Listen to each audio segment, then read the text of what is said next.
What's up guys? I hope you are doing well. I am Veer, welcome to stellar family. तो कैसे हो दोस्तों? मैं आशा करता हूँ शानदार तरीके से आप लोग अपनी लाइफ को एंजॉय कर रहे हो, अपनी सेहत, फैमिली और पढ़ाई का ध्यान काफी अच्छे से रख रहे हो।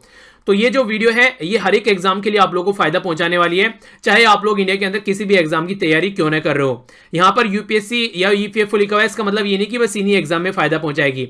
आप लोगों को ये स्टेट के जितने भी एग्जाम होते हैं उनके अंदर फायदा पहुंचाएगी, और किसी भी एग्जाम की आप लोग तैयारी कर रहे हैं ये एक अच्छा लेवल आप लोग का तैयार कर देगी, ताकि आप लोग उस एग्जाम में जाकर कंफर्टेबल फील करो। बस आप लोग एक छोटा सा काम करना है, जैसे ही स्क्रीन पर आप लोग क्वेश्चन दिखेगा, मेरे आंसर बताने से पहले एक बार खुद से उसको अटेम्प्ट कर देखिए। इससे ये होगा, अगर आप लोग उसको यहीं पर ही एक बार गलत कर लेंगे तो फिर एग्जाम में आप लोग उसको गलत नहीं करेंगे। सही होता है तो अच्छी बात है, गलत हो जाता है तो और भी अच्छी बात है। इसका मतलब ये होगा कि अब एग्जाम में आप लोग उसको याद रखोगे, क्योंकि गलती जो है नॉर्मली इंसान याद रख लेता है। तो इससे काफी अच्छा फायदा आप लोगों को देखने को मिलेगा। और इसी के साथ में वीडियो कंप्लीट होने के बाद में अपना स्कोर जरूर देखा कीजिए कि आप लोगों का स्कोर बढ़ रहा है या घट रहा है। अगर घट रहा है तो थोड़ा सा देखिए कहां पर कमी रह रही है, आप लोगों को उसके ऊपर किस तरीके से काम करना है, और बढ़ रहा है तो फिर अच्छी बात है, और अच्छे से आप लोगों को फोकस देकर आगे बढ़ना है। और वीडियो सुनने के बाद में लगेगा कि पीडीएफ आप लोगों को चाहिए तो टेलीग्राम से जाकर इसको डाउनलोड कर लीजिएगा, लिंक वीडियो के नीचे आप लोगों को इसका डिस्क्रिप्शन बॉक्स में मिल जाएगा। ओके, तो आइए आज का डिस्कशन स्टार्ट करते हैं बिना किसी देरी के। आज का फर्स्ट क्वेश्चन देखते हैं। पहला क्वेश्चन है आप लोगों के सामने, बात करें यहां पर ऑपरेशन, यहां पर यह है कारगिल के बारे में। कारगिल ऑपरेशन को यहां पर एक नाम से पुकारा गया, उसका नाम आप लोगों को बताना है। Operation arctic fox, operation Vijay, operation blue star, operation victory. तो कौन से नाम से पुकारा गया, ए बी सी या फिर डी? तो यहां पर यह आप लोगों को बताना है, और रिसेंटली अभी इसका सेलिब्रेशन भी देखने को मिला। तो जो आंसर है सही यहां पर यह इसका क्या, बी, ऑपरेशन विजय के नाम से इसे पुकारा गया। 26 जुलाई को हमारी कंट्री में 1999 में यहां पर जो पाकिस्तान से रिलेटेड जो घुसपैठियां हमारी कंट्री की साइड में यहां पर आ गए थे, तो कारगिल वाले रीजन में यहां पर इनको मारकर भगाया गया। हमारी कंट्री में कई सारी ऐसी की लोकेशन थी जो उनके द्वारा यहां पर एक तरीके से अपने अंडर में लेने की कोशिश की गई, तो उनको वापस भगाया गया मार के यहां से। तो यहां पर उसी की उपलक्ष्य में यहां पर जो ऑपरेशन चला गया, इसको ऑपरेशन विजय का नाम दिया गया। तो ये काफी इंपॉर्टेंट है, जिसके बारे में आप लोग याद रख सकते हैं। ठीक है, तो काफी ऊंचाई पर है, लगभग 32,000 फीट की ऊंचाई पर यहां पर काफी ऊंचा बैटल फील्ड भी इसको बोला जाता है। ठीक है, तो ये बातें याद रखिएगा। आगे बढ़ते हैं, काफी इंपॉर्टेंट क्वेश्चन है, थोड़ा सा ध्यान से सुनिएगा, क्योंकि यहां पर जो बात की जा रही है ये स्टेटमेंट आप लोगों से पूछा गया, बोला गया नोट करेक्ट। मैंने आप लोगों को पहले बताया था, अगर कोई भी क्वेश्चन हुआ करे पहले ये देख लिया कीजिए कि करेक्ट पूछा जा रहा है या फिर इनकरेक्ट पूछा जा रहा है। तो ये आप लोगों के लिए काफी इंपॉर्टेंट है। यहां पर सबसे पहले जो क्वेश्चन है आपको बोला जा रहा है, फर्स्ट गवर्नर जनरल जो हमारी कंट्री के थे, जो हमारे इंडियन थे, सी राजगोपालचारी, उनके द्वारा फॉर्मली इनोग्रेट किया गया था इंडियन टेरिटोरियल आर्मी। तो ये अक्टूबर 9 1949 में इनके द्वारा इनोग्रेट किया गया था। आप लोगों ने सुना भी होगा नाम, जिसको शॉर्ट फॉर्म में टीए बोलते हैं, टेरिटोरियल आर्मी इसको बोला जाता है। टेरिटरी के अंदर काम करने वाली आर्मी, ऐसा आप लोग बोल सकते हैं। यहां पर इसको टेरिटोरियल आर्मी को आल्सो इसको यहां पर और नाम से पुकारा जाता है, जिसको यहां पर ये टेरियस के नाम से भी इसको पुकारा जाता है। ठीक है, कंसीडर की जाती है second line of national defence हमारी कंट्री में, जो रेगुलर आर्मी होती है उसके बाद में। यानी कि अगर रेगुलर आर्मी यहां पर जो काम कर रही है उसके बाद में जो सेकंड डिफेंस प्रोवाइड कराता है हमारी कंट्री में, वो टेरिटोरियल आर्मी प्रोवाइड कराती है। तीसरी स्टेट में बोला गया कि आर्मी जो है ये यहां पर डिफेंस मिनिस्ट्री के अंडर, वो सॉरी होम मिनिस्ट्री के अंडर में आती है। जो टेरिटोरियल आर्मी है, जैसे पैरामिलिट्री फोर्सेस है ना, वो तो होम मिनिस्ट्री के अंडर में आती है। तो ऐसे ही ये बोला जा रहा है कि ये होम मिनिस्ट्री के अंडर में आती है। ए में बोला जा रहा है 1 और 2 सही है, वो बी में बोला जा रहा है 1 सही है, सी में बोला जा रहा है ओनली 3, और डी में बोला जा रहा है 2 और 3। सॉरी, सही नहीं है, करेक्ट इनकरेक्ट यहां पर पूछा गया है। तो ए में बोला जा रहा है 1 और 2 इनकरेक्ट है, बी में बोला जा रहा है ओनली 1 इनकरेक्ट है, सी में बोला जा रहा है ओनली 3 इनकरेक्ट है, डी में बोला जा रहा है 2 और 3 इनकरेक्ट है। तो कौन सा यहां पर इनकरेक्ट है, यानी कि आंसर कौन सा है? तो जो आंसर है यहां पर इसका ये है सी, यानी कि ओनली लास्ट वाला इनकरेक्ट है, बाकी ऊपर वाला सही है। क्योंकि ये जैसे मैंने आप लोगों को बता भी था, मुंह से निकल गया था गलती से, वो था डिफेंस। तो डिफेंस मिनिस्ट्री के अंडर में ही आता है। रेगुलर आर्मी के साथ में सेकंड बेस लाइन ये हमारी कंट्री में देखने को मिलती है, जो सिक्योरिटी प्रोवाइड कराती है। ठीक है, उसी के बेस पर हमारी कंट्री में आज के में बात करें एनसीसी को तैयार करने की, नेशनल कैडेट कोर्स जो होता है, यहां पर ये बात की जा रही है। कल को अगर किसी कंट्री के साथ में अनफॉर्चुनेट कंडीशन बनती है और सब लोग यहां पर हमारे बॉर्डर पर चले जाते हैं, तो इंटरनल कंट्री की कौन यहां पर सुरक्षा करेगा? तो उसको बोल जाता है कि एनसीसी को तैयार करो उस लेवल पर। ठीक है, तो ये भी एक अलग तरीका डिफेंस फोर्स आप लोग यहां पर बोल सकते हैं, उसी लेवल पर इनकी ट्रेनिंग की जाती है। ठीक है, तो ये हो गया आंसर सी। आगे चलते हैं, इंटरेस्टिंग और काफी इंपॉर्टेंट क्वेश्चन है, थोड़ा सा ध्यान से सुनिएगा। और रिसेंटली मैं आप लोगों को कई बार इसके बारे में बता भी चुका हूं। जीआईआई, जिसको बोलते हैं ग्लोबल इनोवेशन इंडेक्स, ये यहां पर बोला जा रहा है टोटल 80 इंडिकेटर होते हैं जिसके बेस पर इसको तैयार किया जाता है। ठीक है, 80 इंडिकेटर होते हैं, ये बोला गया पहली स्टेटमेंट में। दूसरा बोला गया ये पब्लिश किया जाता है यहां पर, ये स्पेशलाइज एजेंसी यहां पर यूनाइटेड नेशन की, इसी के साथ में वर्ल्ड इंटेलेक्चुअल जो प्रॉपर्टी ऑर्गेनाइजेशन है, जिसको WIPO बोला जाता है, एसोसिएशन यहां पर यह है कॉर्नेल यूनिवर्सिटी, और इसी के साथ में जहां पर ग्रेजुएट है business school of INHS RSEAD। तो यहां से इनके द्वारा यहां पर ये तैयार किया जाता है कंप्लीट इंडेक्स। तीसरा बोला गया इंडिया की जो पोजीशन है 57th पोजीशन आप लोगों को देखने को मिलती है। कौन सी स्टेटमेंट यहां पर करेक्ट है? ए में बोला जा रहा है 1 and 3 सही है, बी में बोला जा रहा है 1 and 2 सही है, सी में बोला जा रहा है 2 and 3 सही है, डी में बोला जा रहा है कि कोई सारे सही है यहां पर। तो सही आंसर आप लोग बताइए ए, बी, सी या फिर डी। तो जो सही आंसर है इसका ये हो गया यहाँ पर बी, यानी कि 1 and 2 सही है। तीसरा क्यों नहीं सही है? क्योंकि जो रैंक बोली गई है ये 2018 की रैंक है हमारी। 2019 में जो अभी रिसेंटली रैंकिंग यहाँ पर तैयार की गई है उसमें हम लोग 5 पोजीशन टॉप पर आकर यहाँ पर 52वीं पोजीशन पर हम लोग पहुंच गए हैं। तो ये काफी इंपॉर्टेंट है। बाकी जो 80 इंडिकेटर बोले गए, इंडिकेटर कैसे होते हैं, जैसे रिसर्च और डेवलपमेंट कैसा हो रहा है, इन्वेस्टमेंट कैसा हो रहा है उस फील्ड में, जो इंटरनेशनल पेटेंट है क्या हमारी पोजीशन है, ट्रेडमार्क कैसे है हमारे, तो ये सारी चीजें यहाँ पर देखने को मिलती है। तो इस तरीके से टोटल 80 इंडिकेटर है यहाँ पर। तो ये 80 नंबर भी यहाँ पर सही है और बाकी प्रेजेंट करने वाली ये ऑर्गेनाइजेशन है। तो ये क्वेश्चन आप लोगों का बेसिकली इसी में कवर हो जाएगा अगर कोई क्वेश्चन पूछेगा तो। आंसर बी हो गया। आगे बढ़ता हूं। काफी इंपॉर्टेंट क्वेश्चन है, खासकर अगर यहां पर बात करें इस क्वेश्चन के बारे में, क्योंकि ये ऐसे एरिया से रिलेटेड है जिससे क्वेश्चन आप लोग के बन सकते हैं, यानी कि ट्राइबल कम्युनिटी से रिलेटेड बात की जा रही है यहां पर वन धन योजना के बारे में। वन में जो धन रहता है, धन क्या होगा, जो भी वहां पर वन के अंदर प्रोड्यूस किया जाता है उसके बारे में है यहाँ पर आप लोगों के सामने क्वेश्चन। पहला क्वेश्चन में पहले स्टेटमेंट में बोला जा रहा है कि जो इनिशिएटिव है उसका एम है प्रोड्यूस करने के लिए। यहां पर बात की जा रही है MFP के बारे में। अगर यहां पर MFP के बारे में आप लोगों को नहीं पता है तो भी आप लोग यहां पर कंफ्यूजन में आ सकते हैं। क्वेश्चन में डायरेक्ट MFP आप लोगों को लिखने को मिल सकता है। तो MFPs यहां पर MFPs centric livelihood development of ट्राइबलिंग जो गैदर कर रहे हैं यहां पर टीचन, यानी कि जो भी उनके ऊपर ये बताऊंगा नहीं, अभी जब आंसर दूंगा तब बताऊंगा, आप लोग खुद से गैस कर क्वेश्चन का आंसर दीजिए, ठीक है। नेक्स्ट बात की जा रही है स्कीम इंप्लीमेंट की जा रही है मिनिस्ट्री ऑफ ट्राइबल अफेयर, जो यहां पर नोडल डेवलपमेंट एजेंसी है, ये सेंटर एंड द ये है यहां पर सेंट्रल लेवल TRIFED, ये नोडल सेंटर एजेंसी यहां पर नेशनल लेवल पर। तो ये है स्टेटमेंट। तो थोड़ी सी टफ आप लोगों को स्टेटमेंट पड़ेगी, पर ऐसी स्टेटमेंट भी आप लोगों को नॉर्मली बन जाती है, ठीक है। तो ये कई बार जो कॉमन वर्ड होते हैं उसके बारे में आप लोग याद रखिएगा, ये क्या है इनके बारे में भी बताऊंगा।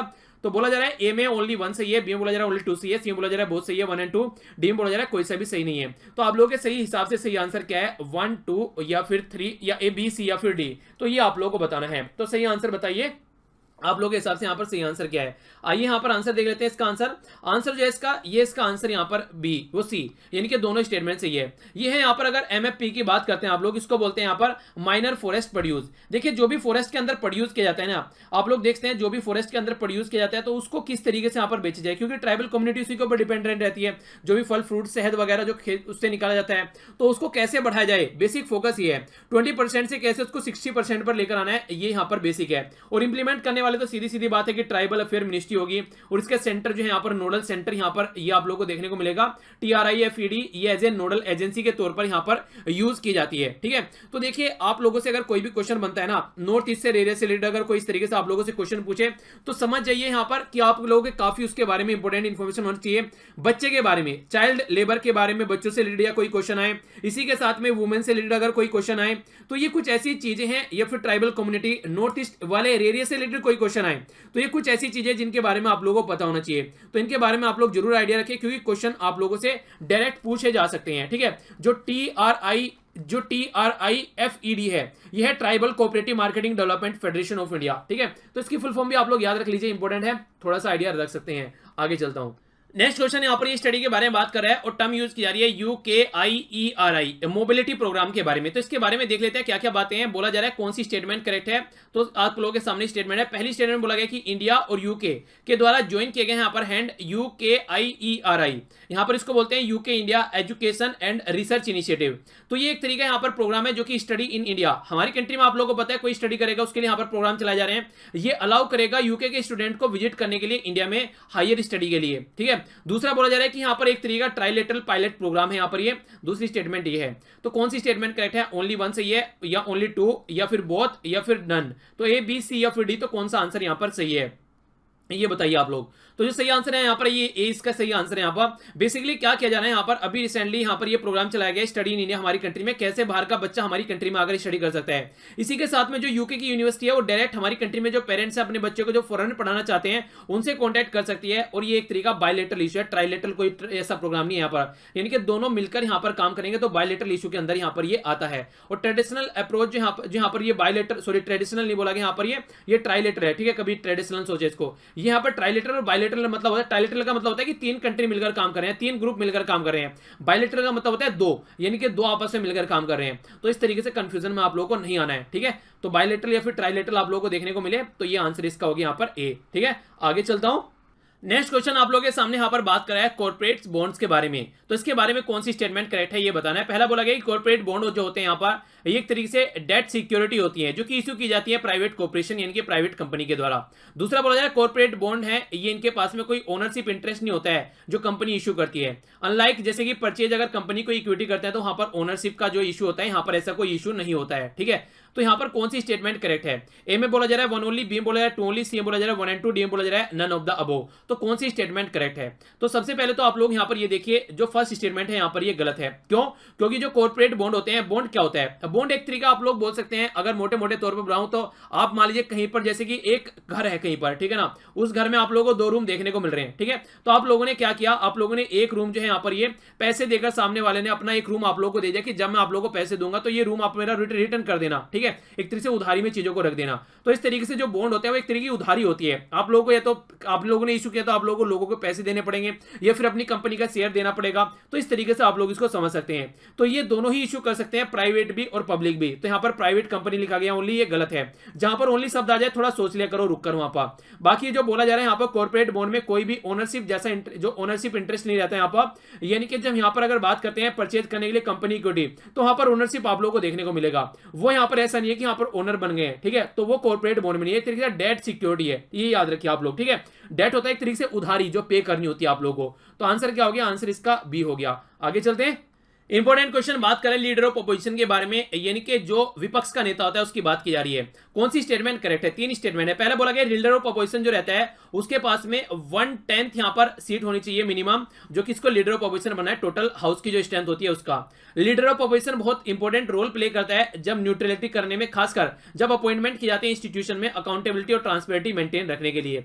लीडर ऑफ अपोजिशन के पास में जो बात की जा रही है कोई भी लीडर ऑफ अपोजिशन नहीं था। अगर बात करें फर्स्ट लोकसभा जो हमारी जो फर्स्ट लोकसभा 1951 में पिक्चर में आई थी तो वहां पर कोई भी लीडर ऑफ अपोजिशन नहीं था, ठीक है। तो ये बोला गया है। कौन सी स्टेटमेंट करेक्ट है। ए में बोला गया 1 एंड 3, बी में बोला गया 2 एंड 3, सी में बोला गया 1 एंड 2, डी में बोला गया 1, 2 एंड 3। तो सही आंसर आप लोगों को यहां पर बताना है। तो सबसे पहले आप लोगों को यहां पर आंसर पता होना चाहिए। तो आंसर है डी, यानी कि सारी की सारी सही स्टेटमेंट है। एक एक कर देख लेते हैं। जैसे कि बात करें अगर आप लोग यहां पर पार्लियामेंट के अंदर में, तो अभी रिसेंटली लोकसभा की जो हमारे यहां पर इलेक्शन हुए हैं तो यहां पर किसी भी पार्टी के पास में 1/10 सीट नहीं है। तो एक काफी बड़ी बात आप लोग बोल सकते हैं। टोटल मिलाकर 543 सीट आप लोगों को देखने को मिलती है। 2 नॉमिनेटेड हो गई तो 545 सीट हो गई, ठीक है। 545 सीट हो गई। 545 का अगर आप लोग 10% निकालते हैं तो लगभग 54 सीट यहां पर होनी चाहिए मिनिमम। किसी भी पार्टी के पास में 54 सीट नहीं है। तो इसीलिए लीडर ऑफ अपोजिशन को लेकर काफी ज्यादा प्रॉब्लम देखने को मिली, पहली बात। दूसरी बात, जैसे सीवीसी सिविल विजिलेंस कमिश्नर या फिर CBI central bureau of investigation या फिर यहां पर आप लोग जो यहां पर चीफ इंफॉर्मेशन कमिश्नर या फिर लोकपाल, उनको अपॉइंटमेंट करने के लिए भी यहां पर लीडर ऑफ अपोजिशन होना चाहिए। तो काफी इंपॉर्टेंट है इसकी बातें।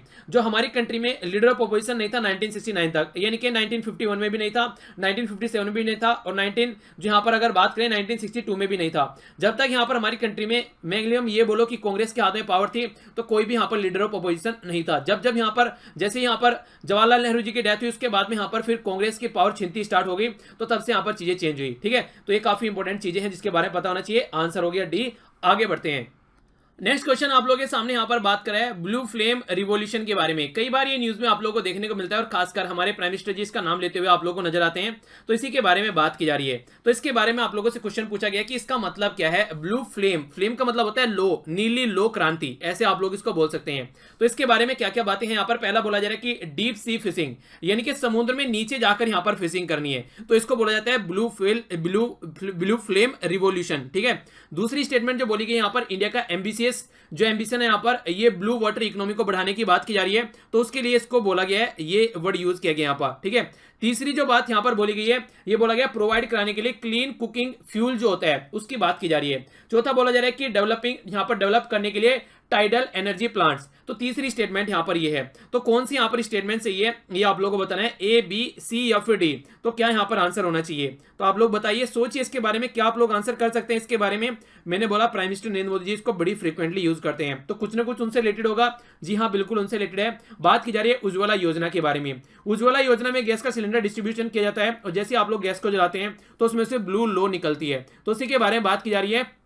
खासकर क्लीन कुकिंग एनर्जी जब प्रोवाइड कराई जाएगी महिलाओं को, तो उनके हेल्थ को भी काफी फायदा पहुंचाएगी, तो उसी के चलते ये प्रोग्राम काफी न्यूज में था। ठीक है, तो आंसर क्या हो गया यहाँ पर, आंसर हो गया इसका C, provide clean cooking fuel to the women. Okay, आगे बढ़ते हैं। नेक्स्ट क्वेश्चन आप लोगों के सामने बात कर रहे हैं, इंग्लिश एजुकेशन हमारी कंट्री में इंट्रोड्यूस की गई उसके बारे में, तो उसके बारे में आप लोगों को बताना है। पहली स्टेटमेंट बोला गया कि चार्टर एक्ट 1813 के बारे में यहां पर बात की जा रही है, कि इसके द्वारा यहां पर ये कहीं ना कहीं इंट्रोडक्शन करने की बात की गई इंग्लिश एजुकेशन। इसके बारे में बात करेंगे हम लोग अभी। General committee of public instruction के बारे में बात की जा रही है, इसके द्वारा यहां पर हेल्प की गई ओरिएंटलिस्ट एंड एंग्लिसिस्ट। तो ये कंट्रोवर्सी थी यहाँ पर, ये भी यहाँ पर इंग्लिश एजुकेशन को लेकर ही थी। तो कौन सी स्टेटमेंट इससे रिलेटेड यहाँ पर करेक्ट है, ए में बोला जा रहा है 1 and 2 ओनली, बी में बोला जा रहा है 2 ओनली, सी में बोला जा रहा है 1 and 3 ओनली, डी में बोला जा रहा है 1, 2 and 3 ओनली। तो सही आंसर आप लोगों को बताना है ए बी सी या फिर डी, क्या आंसर होगा। सही आंसर है बेसिकली इसका डी, यानी कि तीनों ही स्टेटमेंट सही है। रीजन क्या है, जब चार्टर एक्ट आया 1813 का, तो मैंने आप लोगों को ये कई बार वैसे बीच बीच पढ़ा चुका हूं कि आप लोग इसको ऐसे याद रखिए 1813 है। तो यहाँ पर ये 1 जो यहाँ पर 2 बार यूज किया जा रहा है ना, ये 1813 यहाँ पर ये हो रहा है, तो ये जो 1 यूज किया जा रहा है, तो फर्स्ट टाइम यहाँ पर हमारी कंट्री में एजुकेशन के लिए 1 लाख रुपीज यहाँ पर दी गई थी। तो आप लोग जानते हैं अंग्रेजों ने सब कुछ अपने फायदे के लिए किया था, तो हमारी कंट्री में कैसे एक ऐसा इन्वायरमेंट स्टेब्लिश किया जा सकता है ताकि उनको कुछ फायदा हो। तो फायदा क्या होना है कि हमारी कंट्री में जो लोग काम करते हैं वो देखने में तो हिंदू हो, हिंदू नहीं सॉरी, देखने में तो इंडियन हो, पर लेकिन उनके अंदर जो एक तरीके से ब्लड होना चाहिए, एक तरीके से जो उनको सोचने समझने की जो शक्ति होनी चाहिए वो अंग्रेजों की होनी चाहिए। खून तो उनका इंडियन हो, पर लेकिन सोचने समझने की शक्ति उनकी अंग्रेजों की हो। तो इसीलिए बोला गया कि इंग्लिश एजुकेशन यानी कि ब्राउन चमड़ी में जो इंग्लिश थॉट प्रोसीजर घूमना चाहिए, इसके लिए यहां पर इसको स्टार्ट किया गया। जनरल कमेटी पब्लिक इंस्ट्रक्शन के द्वारा भी यहां पर इसको सपोर्ट किया गया, और ओरिएंटलिस्ट और एंग्लिसिस्ट का भी यहां पर यह फंडा था। एक साइड बोल रहा था कि हमारी कंट्री के जो लोगों को एजुकेट किया जाए हमारी ही कंट्री की लैंग्वेज में, और दूसरा बोला था कि अंग्रेजों की लैंग्वेज में। तो ये भी एक कंट्रोवर्सी थी जो कि इंग्लिश एजुकेशन से रिलेटेड ही थी। ठीक है, तो ये हिस्ट्री का पार्ट है सारा, आंसर हो गया डी। क्वेश्चन नेक्स्ट आप लोगों के सामने यहां पर है, ये आप लोगों के सामने इसमें बात की जा रही है कि ये क्वेश्चन है प्रधानमंत्री कौशल विकास योजना के बारे में। तो एक तरीके से यानी कि एक तरीके से स्किल डेवलपमेंट आप लोग बोल सकते हैं। तो 2018 में यूपीएससी में पूछा जा चुका है। पहली स्टेटमेंट में बोला गया है यहाँ पर ये कि एक तरीका फ्लैगशिप प्रोग्राम है ministry of labour and employment का। दूसरा बोला जा रहा है यहाँ पर ये एक तरीके से यहाँ पर जो ट्रेनिंग की बात की जा रही है, तो सॉफ्ट स्किल इंटरप्रेन्योरशिप फाइनेंशियल और डिजिटल लिटरेसी प्रोवाइड कराएगा। जैसे कि मान लीजिए आप लोग इंटरनेट बैंकिंग यूज कर सकते हैं, कैसे आप लोग ऑनलाइन पैसा ट्रांजेक्शन कर सकते हैं, ये सारी चीजें भी यहाँ पर प्रोवाइड कराएगा। दूसरी बात की जा रही है कि अनरेगुलेटेड वर्कर जो होते हैं, खासकर जैसे रेडी झुग्गी झोपड़ी वाले होते हैं, उनके बारे में बात की जा रही है, उनको भी काउंट किया जा रहा है कि कैसे उनको स्किल क्वालिफिकेशन फ्रेमवर्क के अंदर लाना है। तो कौन सी स्टेटमेंट करेक्ट है, ए में बोला जा रहा है 1 and 3, बी में बोला जा रहा है 2, सी में बोला जा रहा है 2 and 3, डी में बोला जा रहा है 1, 2 and 3। तो सही आंसर क्या है इसका, सही आंसर है इसका सी। यहाँ पर दोनों स्टेटमेंट नीचे वाली सही है, पर लेकिन ये मिनिस्ट्री ऑफ लेबर नहीं है, इसके लिए अलग से एक मिनिस्ट्री है जिसको बोला जा रहा है ministry of skill development and entrepreneurship. तो ये काफी इंपॉर्टेंट है, इसके बारे में आप लोग याद रखिएगा। तो ये क्वेश्चन ऐसे आप लोगों से पूछे गए हैं एग्जाम में। ठीक है, क्या कर जाते हैं, मिनिस्ट्री आप लोगों से नॉर्मली दूसरी पूछ ली जाती है। ठीक है, तो इंपॉर्टेंट है, आगे चलते हैं। ये क्वेश्चन आखिरी है यहाँ पर जिसका आंसर आप लोगों को देना है, ये क्वेश्चन नंबर 11 है यहाँ पर जिसका आंसर आप लोगों को देना है। आर्टिफिशियल लेक के बारे में बात की जा रही है, ये बात करते हैं यहाँ पर, ये जो एक एक बात की जा रही है कौन से यहाँ पर आर्टिफिशियल लेक है ये आप लोगों को बताना है। ए में बोला जा रहा है यहाँ पर ये है कोकाई, ये है यहाँ पर कोडाई कनाल। ठीक है, तो कोडाई कनाल जो तमिलनाडु के अंदर है, दूसरा कोलोरू आंध्र प्रदेश के अंदर है, तीसरा नैनीताल उत्तराखंड के अंदर है, चौथा बोला जा रहा है रेणुका, ये हिमाचल प्रदेश के अंदर है। कौन सी यहाँ पर आर्टिफिशियल लेक है, यानी कि कृत्रिम लेक, इंसानों के द्वारा बनाई गई लेक। तो ये क्वेश्चन का आंसर आप लोगों को देना है। तो ये था आज का हमारा नन्हा सा मुन्ना सा प्यारा सा डिस्कशन। आई होप कि आप लोगों ने एंजॉय किया होगा। लेक्चर की पीडीएफ आप लोग टेलीग्राम से डाउनलोड कर सकते हैं, इसी के साथ में कनेक्ट रह सकते हैं फेसबुक, इंस्टाग्राम और ट्विटर पर, और भी कई सारी इंटरेस्टिंग चीजें यहाँ पर शेयर की जाती है। सारे लिंक वीडियो के नीचे मिल जाएंगे डिस्क्रिप्शन बॉक्स में, जैसे आप लोग जाएंगे तो जाकर आप लोग इनको एंजॉय कर सकते हैं। तो मिलता हूं नेक्स्ट लेक्चर में, जो कि होगा द हिंदू का। तब तक के लिए बड़ों को नमस्ते, छोटों को प्यार, छोटी सी लाइफ एंजॉय करा। तब तक के लिए जय हिंद।